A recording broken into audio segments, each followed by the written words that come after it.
conférencier que je m'apprête à accueillir a un parcours très riche. Et il est un voyageur dans l'âme. D'ailleurs, très jeune, il est parti à la conquête du monde, à la découverte. Parce qu'il est curieux. Il aime s'enrichir d'autres cultures. Il aime s'enrichir auprès des personnes. Ceux qui le connaissent, comme moi, connaissent son énergie et son enthousiasme. Vous le verrez sur scène. Il a un parcours qui inspire le respect. Parce que c'est le type même de personne qui sait écouter son cœur pour aller vers ses rêves. Il est aussi papa de 2 magnifiques filles et je sais qu'il s'attache à les aider à grandir, à trouver leur voie, à trouver leur place et les laisser libres dans la vie. Ce papa est aussi un professionnel. Il est clairvoyant et sa clairvoyance lui permet d'aller à l'origine des blocages. Puis il accompagne les personnes pour développer leurs capacités. Je vais vous demander d'accueillir sous un tonnerre d'applaudissements Laurent Espinosa. Laurent, je vais commencer par une question. La chanson de Calogero, Yalla, a ouvert cet événement. Pourquoi as-tu choisi cette chanson? C'est une bonne question, Fred, je te remercie de la poser. Pourquoi? Parce que, comme vous le savez, dans Calogero, peut-être qu'il a écrit cette chanson pour Sœur Emmanuelle. Est-ce que vous connaissez Sœur Emmanuelle? Oui. Oui. Déjà, c'est bien. Enfin, à peu près. Sœur Emmanuelle, en fait, c'est un petit bout de femme qui est rentré dans ma vie. Bon, moi, vous ne connaissez pas, moi je l'ai vu à travers l'écran. Elle est rentrée dans ma vie à l'âge de 27 ans. Et c'est à l'âge, je ne sais pas vous, mais parce que vous êtes trop jeune, mais c'est l'âge où moi je me suis posé des questions sur l'avenir après, parce que ça faisait 7 ans que je bourlinguais, ça faisait 7 ans que, excusez-moi du terme familier, mais 7 ans que je parcourais le monde, je faisais des petits boulots. Je suivais ce que je m'étais dit à 20 ans, c'est allez, vas-y, suis ton cœur, et on verra bien où il te mènera. Donc j'ai rien construit de professionnel, aux grandes dames de mes parents. Et là, à 27 ans, en fait, tu es plus près de la trentaine que la vingtaine, et puis tu as des personnes autour de toi là, qui te disent mais qu'est-ce que tu fous, Laurent? Tu as 27 ans, comment tu vas faire pour ta retraite? Il faut que tu y penses. Comment tu vas faire? Et c'est vrai, je raconte pas des cracks. Et je le comprends en fait, je le comprends tout à fait. Mais comment tu vas faire avec tout petit boulot, tu ne construis pas, qu'est-ce que tu fais, où tu vas? Et quand tu auras 60 ans ou 75, plutôt, parce qu'on a en fait plus tard. Mais comment tu vas faire? Eh ben, je sais pas, mais du coup ça me rend anxieux, quoi. C'est vrai que comment je vais faire, je sais pas. Mais et là, du coup, je découvre ce petit bout de femme. Et en fait, j'étais à table, tu vois, je regardais Drucker. Un dimanche, je ne sais pas ce que je foutais à 27 ans à regarder Drucker, je pense qu'il y avait vraiment un problème déjà. Non, il est sympa comme mec, en tout cas il y avait nos invités. Mais je me vois, en fait j'étais en coloc, et les colocs ils n'étaient pas là, ils m'avaient abandonné. Et je me vois en train de débarrasser la table, et je vois cette femme parler. Et là je me vois scotché à bout de 10 minutes à l'écouter comme ça évalué. Alors Drucker, alors Michel, on l'avait vu comme ça à peu près, mais je vais te raconter mon parcours. Parce qu'après je l'ai rencontrée cette femme-là, et du coup j'ai pu un peu apprendre sa voix. Et là, qu'est-ce qu'elle explique? C'est qu'elle elle avait un rêve pendant toute sa vie, c'est d'aller aider les plus démunis, d'aller aider les gens, les pauvres. Et en fait, toute sa vie, donc jusqu'à ses 60 ans, toute sa vie scolaire, on va dire, à l'église, on lui a dit non, tu restes avec les plus riches. Bon, mais d'accord. Et puis après, à 60 ans, qu'est-ce qu'elle a fait? Elle est partie, elle dit maintenant je suis libérée, je pars aider les plus démunis. Et elle est partie au Caire. Elle est partie dans un bidonville. Alors littéralement c'est une ville de bidon, mais c'est même pire que ça parce que je pense qu'on peut dire honnêtement que c'était une déchetterie parce que c'était vraiment un endroit où étaient entreposés les déchets. Et elle, qu'est-ce qu'elle a fait? Elle n'est pas restée 1 an pour faire la gloire, en fait elle est restée 20 ans. Et elle est venue raconter un petit peu après ce parcours. Et quand elle est revenue en France, elle a passé 20 ans, elle dit que c'est les plus belles années de sa vie. Ok, tu prends ça, il dit mais quand tu es revenu en France, il dit mais qu'est-ce qu'ils ont les Français à faire la gueule comme ça, c'est quoi ce truc? Bref, et son message en fait elle le passait dans le côté verbal et non verbal, c'est-à-dire que je me suis dit là, Laurent, c'est quoi qui peut t'arriver de pire à 60 ans en fait, si à la retraite t'as rien effectivement, parce que c'est ça des fois, La retraite, c'est d'avoir une sécurité financière, je crois. Hein. Donc si tu n'as rien, parce que tu n'as rien foutu ou je sais pas, ou tu n'as rien construit, qu'est-ce qui va se passer de pire que de faire ce qu'a fait Sœur Emmanuelle? Parce que pour moi, ce qu'elle a fait, c'est les conditions les plus difficiles. Vivre avec rien, dans une déchetterie et trouver le bonheur, ben, bravo. Donc en fait, je me suis dit là, à ce moment-là, en fait, ben, moi je suis pas Sœur Emmanuelle, c'est clair, mais au moins, je me suis dit vraiment dit cette phrase, je peux me battre pour ma vie. Et là, ça a tout changé en fait. Je peux au moins me battre pour ma vie. Et là, il y a un truc qui s'est passé, c'est-à-dire que la retraite, je m'en foutais. Et par contre, je me suis dit, tu fixes un objectif et tu construis. Et donc là, ben, ma vie a changé. J'ai construit, j'ai créé Humanitaire. Et j'avais un vœu, c'était de la rencontrer. J'ai jamais été fan de personne, mais cette femme-là, j'avais vraiment à cœur de la rencontrer. Mais bien sûr, la vie, comme elle est magique, et j'espère qu'on va vous transmettre ça ce soir, ou vous le rappeler, parce que c'est toujours bien de le rappeler, c'est que quand on prend une décision, en fait, il y a toutes les portes qui s'ouvrent. Et je l'ai rencontrée, je me suis trouvé à la table avec elle, et j'étais assez ému. Et alors pourquoi elle est là? Parce que tu me poses la question, j'y réponds quand même au bout d'un moment. C'est que, mais ouais, mais si t'as pas le début, tu peux pas comprendre, frère, tu vois. Eux, ils le savent parce qu'ils me connaissent, mais toi tu le sais pas. Et donc pourquoi elle est là? Parce que du coup, Calogero, quand il a écrit cette magnifique chanson, en fait, bah, du coup, c'est devenu un ancrage dans ma tête, dans mon cœur, qui fait que les fois où je me suis perdu, où j'étais en transition, où je ne savais plus où aller, en fait, eh bien, je reprenais cette chanson et je retrouvais le sens, l'énergie qu'elle m'avait transmise. Allez Laurent, t'y vas, viens là. Et voilà pourquoi elle est là. Merci Laurent pour ce message inspirant.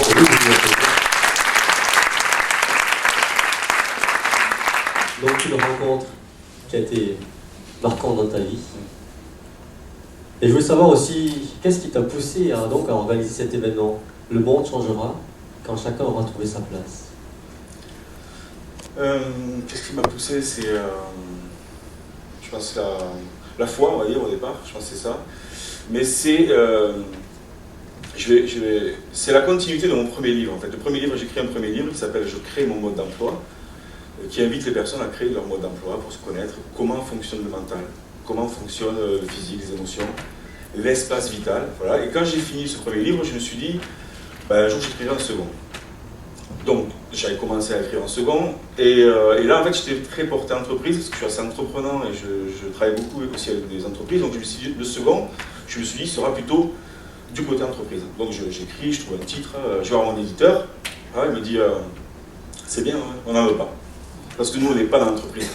Ah bon, c'est pas grave, les éditeurs, ils me disent, t'en trouveras d'autres, effectivement, c'est pas grave. Mais la petite histoire, qui est vraie, c'est que un jour c'était la nuit d'ailleurs, j'ai fait un rêve, et j'ai fait un rêve, dans ce rêve, il y avait quelqu'un qui venait me parler, enfin, je ne sais plus si c'était un ange ou le mec du bistrot d'à côté, mais en tout cas, des fois un mec du bistrot il peut être aussi un ange, je ne sais pas, les anges sont partout. En tout cas dans le rêve, en fait, on est venu me parler, et on m'a dit, mais c'est vrai, c'est texto, ouais. Il m'a dit, Laurent, ton prochain livre il s'appellera « Le monde changera quand chacun aura trouvé sa place ». Et là, je me réveille, parce que bien sûr, quand ils te donnent un message, ils ne te le font pas à 6h du matin quand tu vas te lever, ils te le font en pleine nuit. Donc je me réveille à 2h du matin, et je ne sais pas si ça vous est arrivé, vous, mais moi, j'ai déjà fait des rêves comme ça. Et puis des fois, j'ai fait, mais j'ai pas envie de noter ton rêve, là, mon gars, tu vois, j'ai envie de dormir. Donc je ne note pas. Et après, je m'en veux. Ça vous est déjà arrivé ou pas? Et bien là, je me suis dit, ça m'est déjà arrivé, donc à 2h du matin, j'ai pris le truc, je l'ai écrit.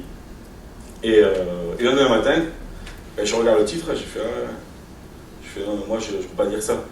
Je ne peux pas dire en fait ce truc-là. C'est qui je suis pour dire le monde changera quand chacun aura trouvé sa place, c'est une espèce de point d'exclamation. C'est le mec qui pose même pas de questions. Hein. Bon les gars, j'ai trouvé la solution, c'est bon. On arrête là, viens Macron ici. J'ai trouvé la solution, écoute-moi. Bon, il va pas écouter. Donc je me suis dit je peux pas, vraiment je pouvais pas. Et j'ai mis 2 mois à le digérer, vraiment. Et puis d'un coup ça s'est infusé là. Puis d'un coup je me suis dit, yes man. Yes, we can. Et là, ben, du coup, ça m'a donné un fil conducteur sur tout le reste de ma vie. Mes coachings, ma façon de voir les choses. Et même dans mes coachings, en fait, je me suis rendu compte que finalement, là où j'étais bon, c'est d'accompagner les gens à prendre leur place, à libérer leur talent, leur potentiel. Et ça a été un fil conducteur. Donc, du coup, ben, j'ai tout réécrit et je suis allé voir mon éditeur, il m'a dit ça, ouais, c'est bon, on prend. Et ça m'a rassuré, et en même temps, je me suis dit, bon, le temps que le livre sorte, c'est pas encore, ça sera l'année prochaine, j'ai envie vraiment de créer un événement. J'aime la scène, en fait, j'avais fait un peu de scène un petit peu avant, plus jeune, et j'avais les conférences, je me transmettre, et je me suis dit, je vais faire un événement sur ça, et le construire, et voilà, j'ai eu l'utopie de croire que c'était possible. En tout cas, merci de être là ce soir.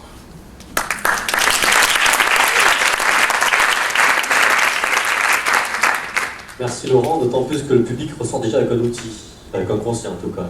Écoutez bien les conseils reçus par votre voisin de bar. C'est super important. Merci de... Surtout en pas de nuit, après quelques heures. Merci de préciser. En fait, toi, t'as retenu que ça. Le mec, tu parles avec le cœur, tu retiens le mec dans le bistrot. Bon, ok. Laurent, je vais te laisser Ouais, je vais pour ta conférence qui s'intitule donc S'aligner pour prendre sa place. Laurent, s'aligner pour prendre sa place. Merci.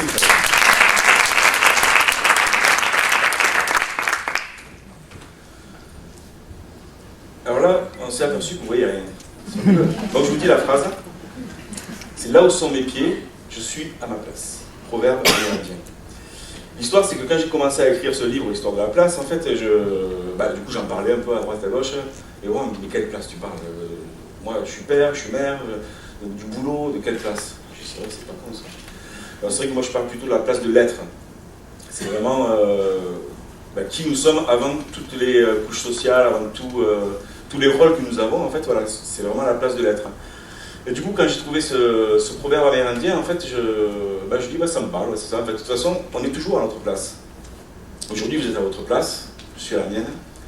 Et alors, tu te dis, qu'est-ce que je peux partager? C'est quoi, en fait, cette histoire? Parce que des fois, quand tu dis, mais t'es pas à ta place, tu dis, ouais, alors qu'est-ce que j'ai foutu pendant 20 ans? Alors, j'étais pas à ma place. C'est vrai que ça me met un peu les crocs, parce que tu te dis, j'ai pas perdu le temps de ma vie. Mais non, moi, je me dis que être à sa place, prendre sa place, c'est vibratoire. C'est-à-dire que, moi je me dis, qu'est-ce que je peux offrir au monde qui est le plus authentique avec qui je suis. C'est pour ça qu'on va parler d'alignement après. C'est vibratoire. C'est-à-dire que, dans le premier livre, je vous parle aussi d'espace vital, de cercle vital. Moi je me dis que quand j'exprime pas tout ce que je suis vraiment, en fait, ou le meilleur de mon être, la plus grande capacité, c'est comme si dans mon espace vital, j'étais comme ça. Voilà, je marche comme ça. Bref, c'est cool en fait, quelque part. Si je devais le résumer un peu à mon parcours, c'est que ce que j'ai assumé cette année, l'année dernière, c'est le côté clairvoyant. Ça paraît rien du tout, mais pour moi c'était énorme parce que c'est ce que je suis vraiment. Je me sens identifié à ça parce que je suis depuis l'âge de 20 ans.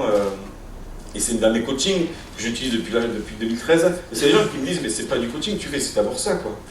Oui, en fait j'ai assumé. Alors quelque part, moi je me retrouve, je me dis, tiens, si je devais donner une image, je pense que pendant ces années, j'étais comme ça. Bon, c'est sympa, j'ai quand même fait humanitaire, j'ai fait plein de choses. Mais quand, en fait, quand j'ai assumé ça, c'est rien, parce qu'il n'y a personne qui a changé leur regard sur moi, c'est moi qui ai changé mon regard. Mais là, je commençais à prendre mon espace. Là, je ne sais pas si vous le sentez, mais je le sens mieux déjà. Et donc, prendre sa place aussi, c'est ça, c'est qu'est-ce qu'on peut offrir de meilleur au monde et à soi. Et c'est ça, être à sa place. On a tous en nous quelque chose pas de Tennessee, mais quelque chose de plus fort. J'ai entendu qu'il y avait... c'est ça, ouais. Non, mais il y a les ancrages qui sont terribles. Parce que je n'avais pas prévu, c'est vrai. Mais on a tous quelque chose vraiment en nous, en fait, qu'on a envie d'offrir. Et puis, je sais pas vous, mais moi, il y a plein de fois où le vrai, en fait, il sort pas, tu vois. Je veux dire le reste, machin, tu vois, ce que ça me gêne pas qu'on voit. Le reste, clairvoyant, par exemple, ça me disait, mais qu'est-ce qu'ils vont penser de moi? Parce que comme je travaillais en entreprise, en fait, je me suis dit, je travaillais avec des grosses boîtes aussi, des petites boîtes, mais je me dis, les gens, quand ils vont dire ça, ils vont dire, c'est quoi, c'est tu le berlu, quoi. Encore un tape à la laine, là, qui se dit clairvoyant, il communique avec quoi, enfin... Bon, bref, je me suis passé ça, et bien après, quand je l'ai lâché, putain, ça m'a fait un bien fou. Et c'est ça, pour moi, en fait, ce côté alignement, ce côté que j'ai à me transmettre, c'est qu'en fait, et que j'espère que voilà, vous allez vraiment ressentir tout à soleil, c'est cette histoire d'alignement, c'est quand on libère complètement tout ce que nous sommes, on émet une vibration. Et la chose que je n'ai pas précisée tout à l'heure, c'est pourquoi le monde changera quand chacun aura trouvé sa place, c'est que quand on prend cette place-là, celle où en fait où on est, vous savez, celle qui dit mais c'est ça que je veux faire, l'argent on s'en fout, c'est ça que je veux faire. Quand on prend cette place-là, on l'a déjà rencontré, peut-être que vous en faites partie, je ne sais pas, en général, on rayonne quelque chose de positif. On rayonne quelque chose, un sourire. On n'a pas vraiment de jalousie, ou très peu. On n'a pas d'envie, parce qu'on est déjà à notre place. De toute façon, ce qu'on fait, déjà, c'est super. Donc, quand on aimait ça, on va donner envie à d'autres personnes de tous les âges de prendre leur place. Je dis, mais ouais, maintenant je veux faire ce que je veux et pas ce qu'on me dit de faire ou ce que je m'interdis de faire. Et quand on ne prend pas notre place, je sais pas vous, moi ça m'est déjà arrivé plein de fois d'être jaloux, envieux. Je dis, mais pourquoi en fait j'ai ça? Parce qu'en fait, la place que je vois chez l'autre, en fait j'ai envie de la prendre, mais je ne m'autorise pas. Alors ça peut m'arriver d'être jaloux, dire, de toute façon il est nul celui-là, vous savez comment il parle. Et bon, mais après, tu sais, quand tu travailles, tu dis, mais ouais, mais en fait, c'est toi, Laurent, que tu as envie de libérer. Et quand tu le libères, c'est vrai, du coup, je me dis, j'ai plus d'envie ou moins.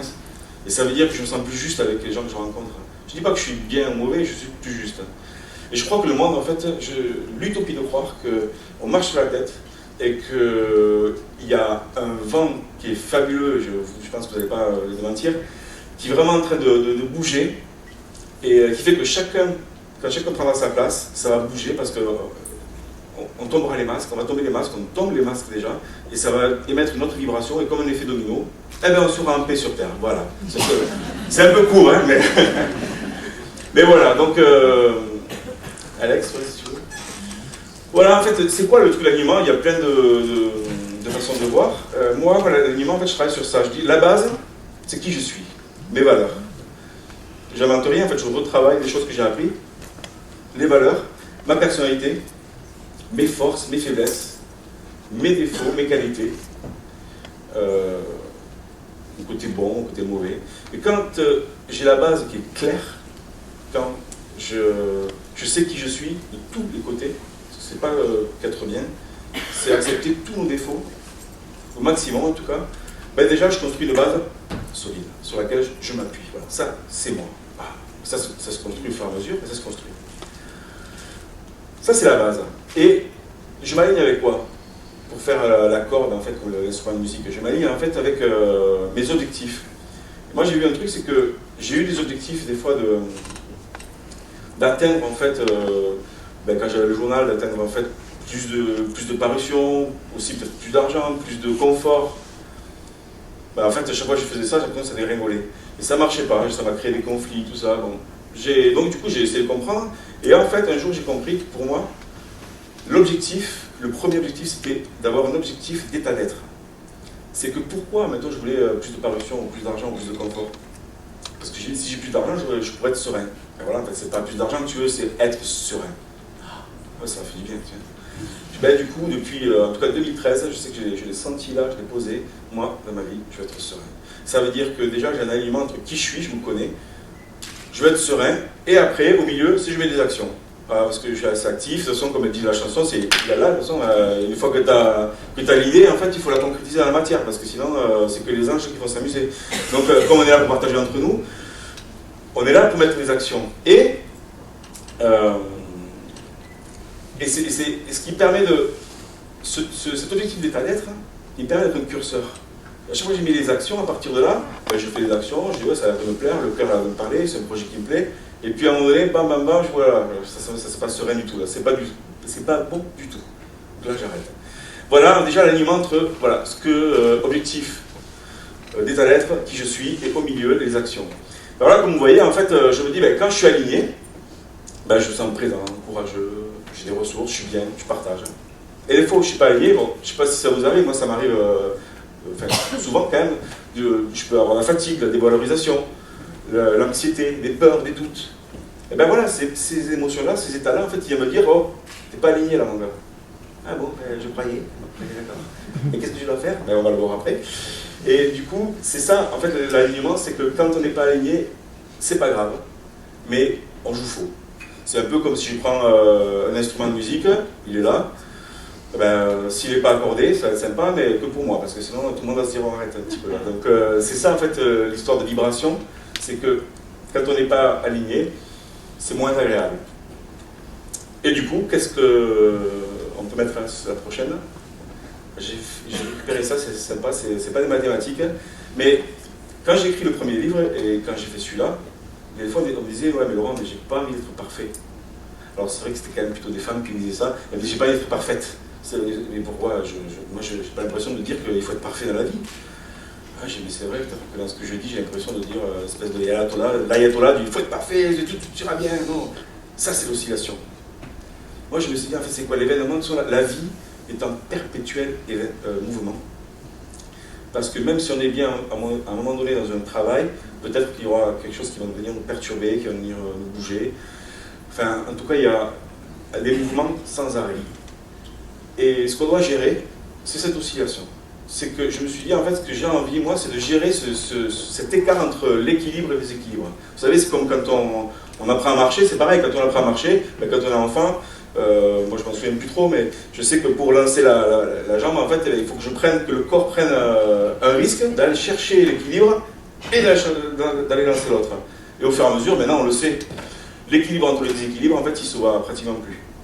Et bien l'oscillation, c'est ça aussi, c'est comprendre que quand on a compris l'alignement, la personnalité, tout ça, après c'est quels outils je vais trouver pour réduire cette oscillation. Parce que moi je préfère être comme ça que oh là là, je vais pas bien, ah je vais bien, ah, oh je vais pas bien. C'est ça, l'oscillation. Et maintenant, qu'est-ce qu'on fait avec ça? Alex, s'il te plaît. Eh bien, je me suis fait une théorie. Je me suis fait pour moi au départ parce que j'avais besoin de comprendre ce que je voulais me dire à moi-même. Et en fait, en la partageant, j'ai vu que ça parlait. Donc du coup, je vous la partage. Je me dis que finalement, j'imagine que j'ai tous les jours 2 litres de capital énergétique. Et tous les jours, en fait, il va se renouveler en dormant, en se reposant. Et tous les jours, en fait, je vais l'utiliser. J'imagine qu'il y a 1 litre pour les parties que vous connaissez peut-être, mental, physique, émotion, croyance. Et on imagine que chaque verre, en fait, il a qu'une contenance de 25 centilitres. C'est-à-dire que je peux pas, j'ai pas le droit, c'est interdit, c'est Dieu qui l'a dit. J'ai pas le droit de tout mettre dans un pot. Donc, qu'est-ce que je dois faire? Je dois nourrir un peu chaque partie. Donc le mental, je dois faire attention de ne pas avoir trop d'activité mentale, qui est un peu la maladie de notre siècle. Physique, je dois faire attention entre l'alimentation, le sport, les émotions, mais comment j'exprime mes émotions? Comment je les accueille? Et les croyances, c'est un peu pour moi la créativité, notre croyance de la vie. Je pense que quand on a la croyance de notre vie qui est claire, en fait, ça nous fait un socle solide. Et ça, il faut le nourrir un peu tous les jours.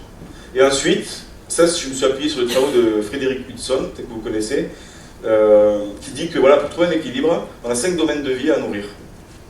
Donc le pro, moi j'appelle plus ça travail, j'appelle ça des activités lucratives, comme ça me permet de faire un peu le tri, parce que mon travail, je ne sais pas si vous le savez peut-être déjà, mais l'étymologie c'est la torture. Donc en fait à chaque fois qu'on va au travail, tu vois, déjà inconsciemment on dit bon je vais à la torture, je reviens. Donc j'ai remplacé ça, moi j'ai des activités lucratives et j'ai des activités ludiques, c'est cool, c'est beaucoup mieux. Donc le pro, le perso, c'est je m'occupe de moi, la famille. Ça peut être les enfants, le conjoint, la famille de cœur, la famille de sang. Le social, c'est un peu tout ce qui est sorti, nouvelles rencontres. Et le couple, pour ceux ou celles qui ont envie d'être en couple, parce qu'il y en a qui n'ont pas forcément envie, mais je le mets quand même. Et donc, dans ce truc-là, ça me sert à quoi? Ça me sert à comprendre que, dans ce qu'on a vu tout à l'heure, en fait, l'oscillation, c'est que si je fais que travailler et activité mentale, c'est souvent un peu ce qui amène au burn-out ou d'autres problèmes. Du coup, ça fait quoi? Ça fait que le physique, l'émotion, la famille, en fait, c'est sec. Si c'est sec, ça meurt. Donc, si ça meurt, c'est dommage. Pareil, encore une fois, on peut vivre comme ça. Mais j'ai l'impression que si on met un peu de vie partout, ça fait un écosystème partout, c'est quand même plus sympa à partager. Donc, l'idée, c'est d'arriver, à partir de là, à rétablir un peu l'équilibre dans tout. Et c'est à partir de là qu'on travaille comme exercice, on essaie de voir qu'est-ce que vous avez envie de faire. De façon intuitive, là, si vous voulez essayer de voir ce qui vous parle, quel domaine de vie, vous n'êtes pas obligé de répondre, parce que sinon ça va être la cacophonie, quel domaine de vie vous aimeriez d'abord là nourrir au fond de vous? En bas, professionnel, perso, c'est soi, la famille, le social, le couple. D'après vous, de façon intuitive, là de suite, qu'est-ce que votre cœur il vous dit? Et deuxième question, c'est qu'est-ce que vous aimeriez faire pour nourrir ce manque? Déjà, vous avez une réponse pour vous, après à vous de voir si vous voulez mettre en pratique. Je crois que c'est bon pour cette partie-là. Oui, si, il y a la prochaine. Voilà, en fait, c'est pareil, on ne voit pas, mais c'est les mêmes domaines. C'est du coup, je nourris la famille, le perso. Alors, qu'est-ce que je fais? Je construis, pour le perso, je construis ma maison intérieure. Parce qu'une fois que la maison intérieure est construite, c'est quand même plus sympa que d'être dehors. Je connais mes défauts, j'écoute mon intuition. Voilà, le pro, ben, je crée. Parce que créer, si on ne crée pas, en fait, je sais pas, j'ai l'impression que c'est pas très vivant. Créer, c'est résister, disait Stéphane Hessel.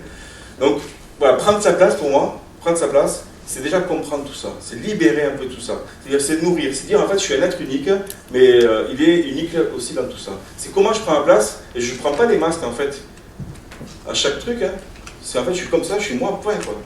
Après, je vous dévoile à des moments, de toute façon, c'est inévitable. Mais comment, au maximum, je suis aligné avec qui je suis vraiment dans tous ces domaines de vie.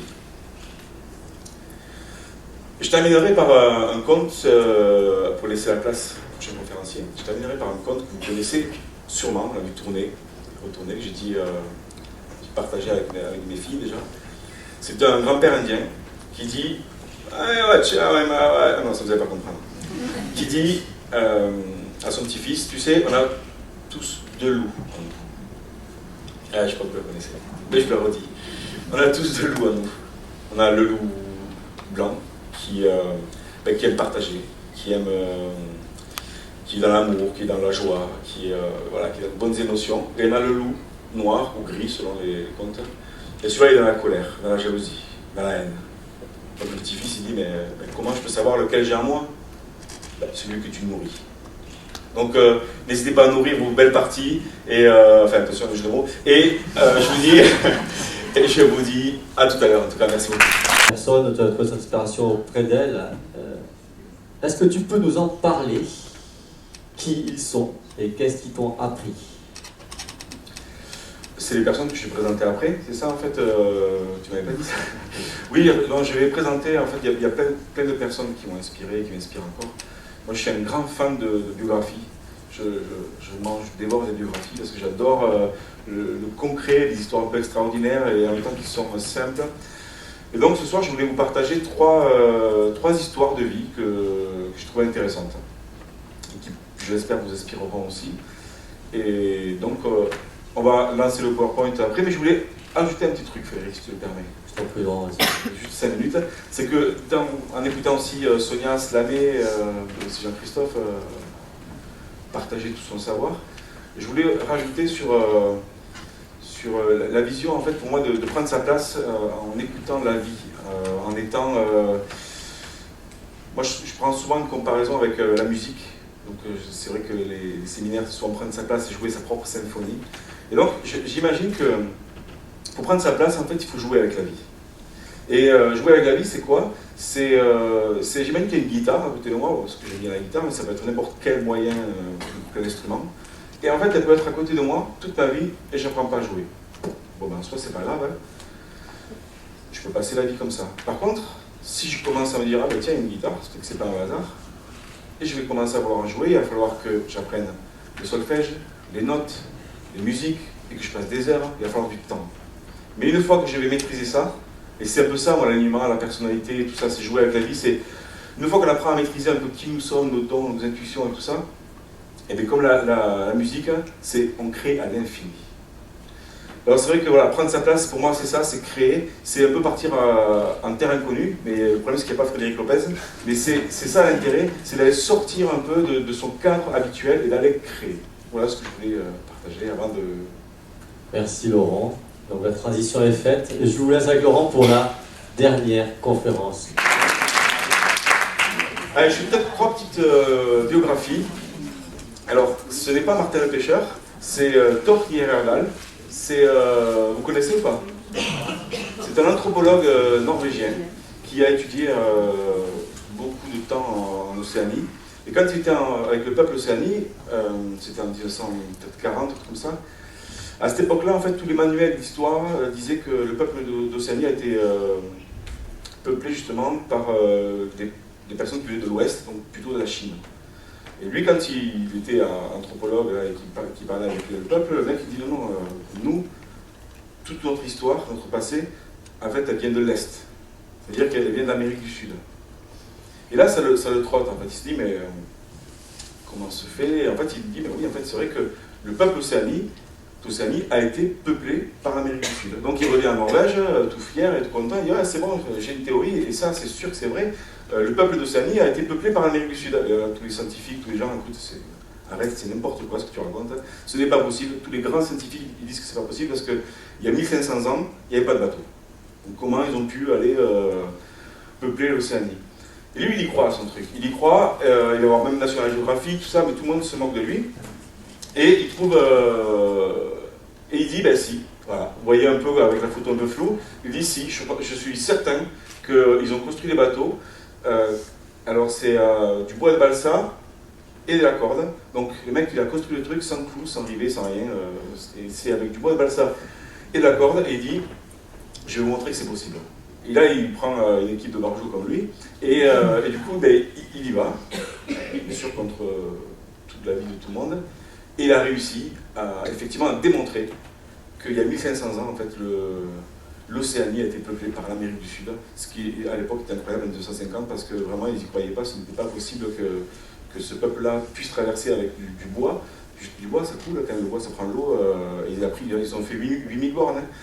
Et donc lui, contre tout l'équipage à un moment donné, en fait, parce que le bateau prenait l'eau, même c'était dangereux, il dit non, on continue. Il a gardé la foi, et ils ont découvert qu'il y avait un courant, alors je ne sais plus le nom exactement, un courant chaud, qu'ils ne connaissaient pas vraiment, je crois, à l'époque. Enfin, s'ils le connaissaient un petit peu, mais ils ne savaient pas que c'était ce courant qui pouvait amener le bateau jusqu'en Océanie, tranquille, sans rien faire. Et donc il a prouvé, voilà, il a prouvé que c'était possible, il a suivi sa foi, et je trouvais qu'en biographie c'était intéressant des fois aussi d'aller, vous savez, ce truc-là quand on est persuadé de quelque chose, et que même il y a tout le monde qui dit c'est n'importe quoi, ben voilà, c'était une histoire de vie qui m'a intéressé. La suivante, alors Srinivasa Ramanujan, je prends toujours des noms un peu compliqués, je pense que c'est pour m'entraîner à la diction. Vous connaissez? Eh ben voilà. Vous aurez appris un truc. Non, Srinivasa Ramanujan, en fait, c'est au début du XXe siècle, c'est un mathématicien autodidacte en Inde, donc en 1900 et quelques, déjà, c'était pas la même époque qu'aujourd'hui. Il a une logique naturelle, en fait, il a appris les maths à l'âge de 16 ans avec 2 bouquins. Et en fait, il y avait des formules mathématiques sur la théorie des nombres qui apparaissaient comme ça, le mec, puis il écrivait. Et après, il était tellement passionné, il y avait quand même des gens qui le soutenaient en Inde, il les a envoyés à la plus grande école d'Angleterre. Et donc au début, ils l'ont pris pour un fou, mais après, ils ont dit, mais c'est pas possible, un mec comme ça, il ne peut pas inventer ça. Donc ils l'ont fait venir, et effectivement, il a révolutionné un peu parce qu'ils ne comprennent pas, parce qu'en général, quand on étudie les mathématiques, c'est quand même plutôt la logique. Donc là, il défiait toute la logique, parce qu'en fait, comment ce mec-là qui a étudié les mathématiques avec 2 bouquins, il puisse sortir une théorie que les grandes pontes de Londres n'arrivaient pas à sortir. Donc ils ont travaillé ensemble, il a sorti beaucoup de formules mathématiques qui ont pu être démontrées réellement qu'en 1980. Et pareil, je trouve que c'est intéressant de partager ça parce qu'à l'époque c'était difficile pour lui de prendre le bateau, d'aller là-bas dans un pays en plus qui était difficile pour les Indiens à l'époque encore plus. Et je trouvais que l'histoire de... Il y a des choses toujours qui nous poussent, je ne sais pas si c'est la foi ou autre chose, mais son histoire est assez passionnante. Et le dernier, vous connaissez? Oui. Oh. Comment il s'appelle? Ernesto de Nascimento, ça c'est son vrai prénom. Et en fait, qu'est-ce qui est particulier ce mec? C'est qu'en fait, je trouve ça vraiment intéressant parce qu'au Brésil, ils ont un style de football qui s'appelle la ginga. La ginga, c'est un peu comme la salsa, comme ça que tu danses, que tu dois danser. Et en 1950, ils ont perdu la finale de la Coupe du Monde. Et tout le Brésil a dit que c'est à cause de ce style-là, primitif, débile. Et lui, il avait 8 ans à l'époque. Et donc tout le monde était triste. En 1950, il le perd encore. Je sais plus quel âge il avait, mais ça a pris les 12 ans. En 1954, pardon, il repère la finale. Et lui, en 1958-57, il avait ce style ginga, déjà, sauvage, dans la rue, il est repéré, et il commence à rentrer dans la plus prestigieuse école du Brésil. Et là, il est repéré encore plus, et il va partir vers la Coupe du Monde, mais entre-temps, quand il est recruté par l'équipe nationale, on lui dit ton style ginga, là, primitif, débile, là, tu le fais plus. Sauf que lui, en fait, c'est difficile, parce que quand tu es habitué, justement, quand tu es habitué à faire un style, il devait se couper, tu apprends à jouer à l'européenne. Donc il se coupe de ça, il arrive à rien faire, il arrive quand même à libérer une fois ou deux son talent, donc il est quand même repéré dans la Coupe du Monde. Et là on peut voir les reportages en fait, qui sont vraiment sur internet et son histoire. C'est que quand il arrive à la Coupe du Monde, à l'entraînement il a voulu libérer son ginga et il s'est blessé. Donc là il a encore plus la risée, tout le monde dit arrête ton truc là. Heureusement, un Brésilien l'a bien guéri avec des vieilles méthodes. Il est revenu, et là, toute l'équipe lui a dit, voilà, nous, on est Brésiliens. On n'est pas des Suédois ou quoi, parce que c'était en Suède, je crois. Donc, sors ton style, sors ton âme, sors qui nous sommes, notre histoire, nous, les Brésiliens, c'est le jingle, la jingle. Et là, on le voit, en fait, dans les reportages, où, en fait, il va libérer son talent, en fait, il va libérer qui il est. C'est ça que je voulais vous partager, c'est qu'à un moment donné, en fait, on ne peut pas lutter contre nous. Et quand il libère ça, quand il libère, en fait, la plus belle partie de lui-même, parce qu'il a grandi comme ça, en fait, qui il est, ses racines, bien sûr, il gagne la Coupe du Monde et il est devenu Pelé, ce joueur international qui est vraiment avec un style très particulier. Donc je voulais vous partager ça parce que ces 3 histoires, j'ai trouvé intéressantes, avec 3 parcours différents. Pelé qui est plus sympa et rigolo, mais c'était une lutte aussi pour lui d'affirmer tout ça. Et voilà, et après on arrive à la fin. Oui, c'est triste. On va rester un peu plus, alors un peu plus. Sans la clim avec des bières. Et un peu de discothèque. Est-ce qu'on peut envoyer la prochaine diapositive? Alors voilà, je vais terminer par ça.